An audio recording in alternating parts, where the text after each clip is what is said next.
ሰባተኛው ጠቅላላ ሀገራዊ ምርጫ በተያዘለት ቀጠሮ መሰረት የመራጮች ምዝገባ ወቅት ላይ ይገኛል። ለምርጫው ነፃና ፍትሐዊ ሆኖ መካሄድ ሚናቸው የጎላ ከሆኑ ባለድርሻዎች ውስጥ አንዱ የሆኑት የጸጥታ ተቋማት የፖሊስን ሚና መሰረት ያደረገ ስልጠና በዛሬው ዕለት ለአመራሮች መሰጠት ጀምሯል።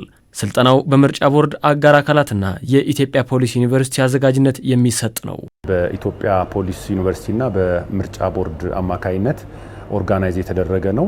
ከሌሎች ፓርትነሮች ጋር ወይም አጋር ድርጅቶች ጋር ማለትም ከዩሮፒያን ሴንተር ፎር ኤሌክቶራል ሰፖርት፣ ከዩኤንዲፒ፣ ከዩኤን ውመን እና እንዲሁም ከዩኤን ሂውማን ራይትስ ኮሚሽን ጋር በመሆን የተዘጋጀ ስልጠና ነው። የስልጠናው ዓላማ ምንድነው?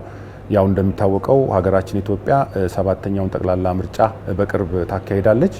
ስለዚህ እዚህ ላይ መሰረት ያደረገ ከፖሊሱ ምን ይጠበቃል፣ ፖሊሱ ምን ማድረግ አለበት የሚለውን የተምሮ ማስተማር ስልጠና ነው።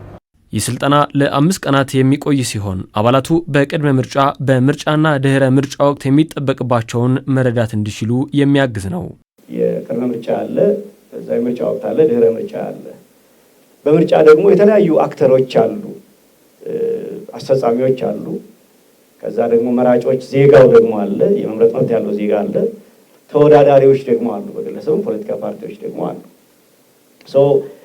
በቅድመ ምርጫም በምርጫ ወቅትም ድህረ ምርጫም የነዚህን አካላት ሰላምና ደህንነት የማስጠበቅ የምርጫ ሂደቱ ሰላማዊ እንዲሆን ማድረግ ከምርጫ በኋላ ያሉ ነገሮችንም የዜጋውን ፕሮቴክት የማድረግ የፖሊሱ ኃላፊነት ነው።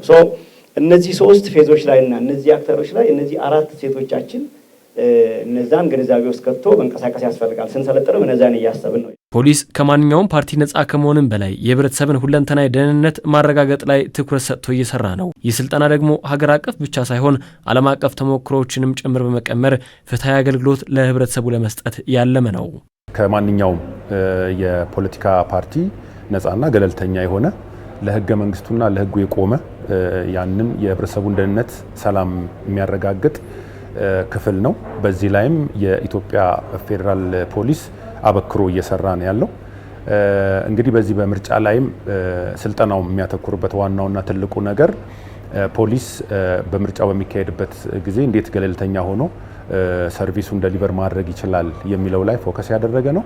ስልጠናው እንግዲህ የሚሰጠው በተለይ በዋነኝነት በቅድም በጠቀስኳቸው አጋር ድርጅቶች ባለሙያዎች ኢንተርናሽናል ናሽናል ኤክስፒሪየንስ ያላቸው መምህራኖች ተዘጋጅተዋል እና ይሄም ስልጠና በተለይ ፖሊሱ በፊትም የነበረው እውቀት ላይ የተወሰነ የእውቀትን የሚያዳብርበትና እንዴት ገለልተኛ ሆኖ ስልጠናውን መስጠት እንደሚችል እንዴት ሆኖ ገለልተኛ ሆኖ ሰርቪሱን በተለይ በምርጫ ወቅት መስጠት እንደሚችል የሚያረጋግጥ ስልጠና ይሆናል ማለት ነው።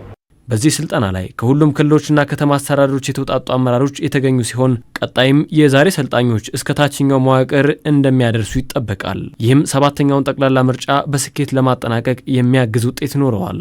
ደግሞ ስንሰለጥን ደግሞ እኛ እንዳሰልጥነው ሰልጣኞች፣ ምክንያቱም ይሄ ስልጠና ከስኬት ይደረጋል፣ ወደ ታች ድረስ ይወርዳል። ስለዚህ ያንን ግንዛቤ ውስጥ ከተን ጊዜም ቅድም 71 ቀን ሲሉ ነበር አቶ ተስፋዬ እና ጊዜውም ይሄን 5 ቀን እንቀንስለታለን። ከዛ ተመልሰን ስንሄድ ያን እናደርጋለንና እዚህ ያላችሁ ከፍተኛ አመራሮች አብራችሁ ማታ እንዴት ከስኬድ እንደሚደረግ እያሰባችሁ ኢሚዲየትሊ ስትመለሱ ምንም ጊዜ ሳይሰጠው ወዲያው ሌላው የከቦዞንም ወረዳ ሌብም ያሉ እንዲሰለጥን ማታ ያንን እየተነጋገራችሁ እያቀዳችሁ ሄዳችሁ ኢሚዲየትሊ ወደ ስራ ገብተን በቀጣይ 15-20 ቀናት ውስጥ እስከ ፖሊስ አባሉ ድረስ ደርሰን እኛ ያገኘነውን ነገር አሰልጥነን ፖሊሱ ዝግጁ እንዲሆን ማድረግ ያስፈልጋል ማለት ነው። ስልጠናው በቀጣዮቹ 4 ቀናት ይቀጥላል።